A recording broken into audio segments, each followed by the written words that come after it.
Real Madrid bado hawajamsahau Martin Zubimendi, lakini Arsenal hawana nia ya kuachana na kiungo huyo wa Kihispania msimu huu wa joto kali.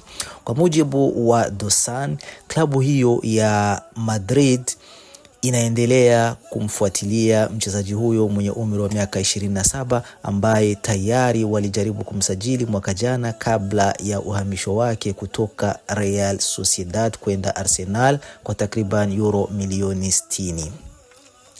Lakini kocha wake Mikel Arteta bado anamtegemea na anataka kuendelea kutetea taji lake la ligi kuu ya Uingereza.